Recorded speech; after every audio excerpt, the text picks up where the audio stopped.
Will there be pets in heaven? Are we in the end times? What are think current the believers church supposed to do important to spiritually God and because and since, how would you grow in this Jesus area? proclaimed it. Hello, and welcome back to Now That'll Preach. My name is Jared Crowley. I'm your host. I'm sitting across from Pastor David Freck, lead pastor of Church of the Harvest. And if you guys are new to That'll Preach, basically the idea is we take your questions, your comments, your topics, throw them at this guy with no preparation whatsoever, and ask him to spit a few bars about it. We'll do it, yeah. And maybe throw a rap phrase in there. Please, I would love that. Yeah. I don't know that anybody else would. All right, you ready to get into it? Sure, let's do it. Okay. This question is out of my league, but our mutual friend and colleague, Royce Walker, wanted me to ask it. And so I'm interested in what your answer is going to be, but you might have some explaining to do.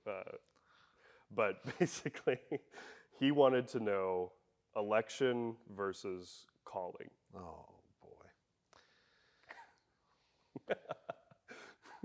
Royce. Election versus calling. So I'm assuming he's referring to the Philippians verse, making your calling and election sure. Mm-hmm. Your calling and election sure. Okay. So how would I approach this? Calling is an invitation, right? Okay. That would communicate would communicate, okay, you've got a choice here. Sure. Hey, would you come over? Mm-hmm. Yeah. I'm calling you to come over. Yeah. And you, I'm busy today, I can't do it, blah, blah, blah, blah, blah. So you decide whether you do or whether you don't. Sure. You respond to the gospel or to invitation to whatever God's asking you to do in relationship to, hey, is it sin if I don't? Am I lost if I don't? Yeah. It may have dynamic consequence, may not have dynamic consequence. Mm-hmm. Election would relate to, these are comparatives, and I'm not getting into the theology of it, but these are comparatives. The election would be, if you think of it just in the kind of how you would understand election, it would be relatable to, I'm making myself available, and then God is showing me his endorsement. So one is God's invitation, the other one is God's endorsement. Interesting, yeah. Right, so if I elect you to something, yeah, I can't elect you without you being willing. Mm-hmm. So you see in both contexts, there is a will response. Sure, right. Because what you get into you get into the issues of, do we have a choice? Yeah, right. Whatever God, if it's all God, is there no will? Mm-hmm. What's the role of free will as it relates to salvation, as it relates to anything? Right. So, and trust me, there are a lot smarter people who have dealt with this than I. Sure, yeah. And there are a lot of people that think they have it all figured out. Mm-hmm. And I'm not going to say that they don't. I'm just going to say some of this stuff is a little bigger than our finite ability to understand it. Yeah. So I like to I'm a practologian. Mm-hmm. I believe in practical theology. Sure. If it doesn't translate into how I function in my growing relationship with Jesus Christ, I probably don't need to worry about it. I like that, yeah. I shouldn't say I don't need to worry about it. I mean, but it's theology is important, but I don't. I see people that obsess over theology, and they lose the relational component of what God's desiring for them. Right. And they can't live out a practical life that reflects the love of Christ in the earth, which is our call. Right. Our call. Yeah. So, I'm called to share the light of the world. Sure. I'm called to demonstrate the gospel. I'm called to Yeah. love my neighbor as myself. I'm called to do these things. Now, so God's saying, here's the objective. Mm-hmm. Yeah. Right. Visit that objective. Right. Meet that objective. Yeah. But election is, Lord, I long to, and then he endorses that and says, okay, let me bring you into it. So one is more submission, the other is more activation. Sure, yeah. So this is a Very simplistic response. It is not at all what he's looking for. Sure. And it does not really touch the theology of what he's asking. Sure. And I'm trying to masterfully sidestep it at some level. But it is maybe not so masterfully. Sure. But the point is there's both are in relationship to God's authority, God's omniscience, omnipotence, omnipresence, God as God, Sure. and then the power of the thing that he gave us, which is free will, and how do we relate to him, and how does that relate to election. So he's talking about,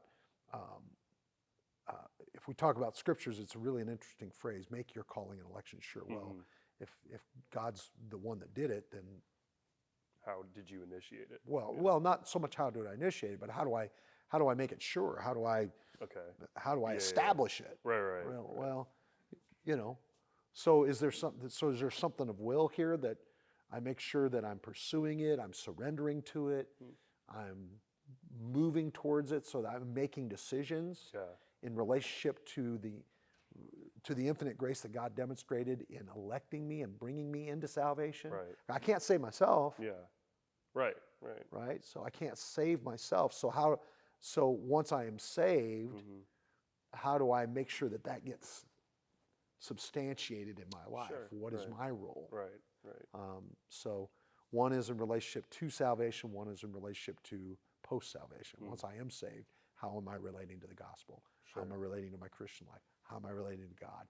What are my responsibilities? And then on the pre-salvation, it is, all right, my only decision is accepting or rejecting. Sure.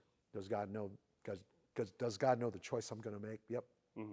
If he didn't, he wouldn't be God. Sure. So you can be kind of fatalistic about that. I'm kind of bouncing all over the place, so I apologize for that. No, you're okay. So I know that's where he wants to go. Yeah. I know that's what he wants me to talk about. And I'm just going to tell you, I don't know. Yeah. At some point you can dance around it, and you can pull scriptures to support both. Yeah. Right.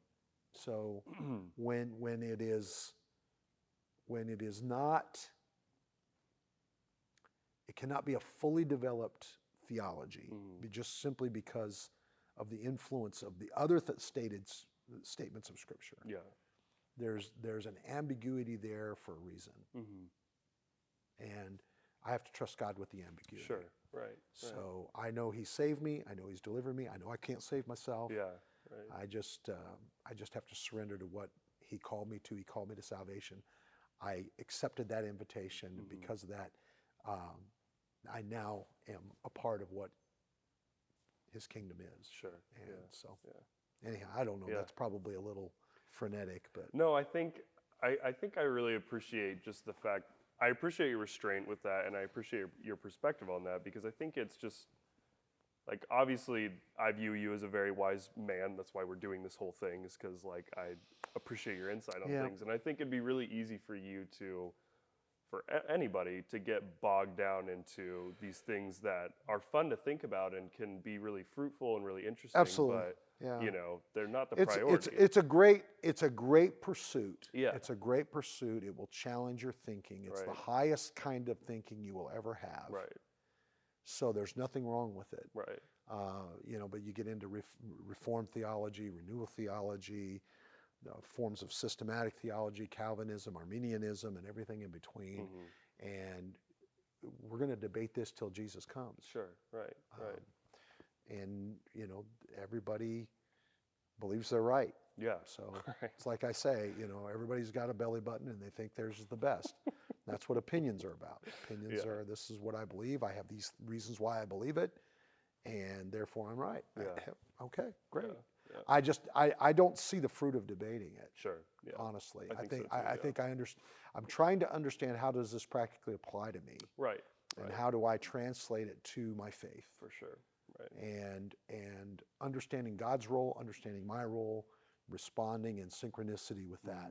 And if I have that kind of heart, then I know that it'll ultimately be to the praise and glory of God. For sure. So yeah. that's kind of how I always translate almost everything. Yeah, absolutely. Yeah. Well, sorry to Royce that you didn't get the answer you wanted. Well, but- you know, we could maybe roll it out in a jiu-jitsu match or something. There you go.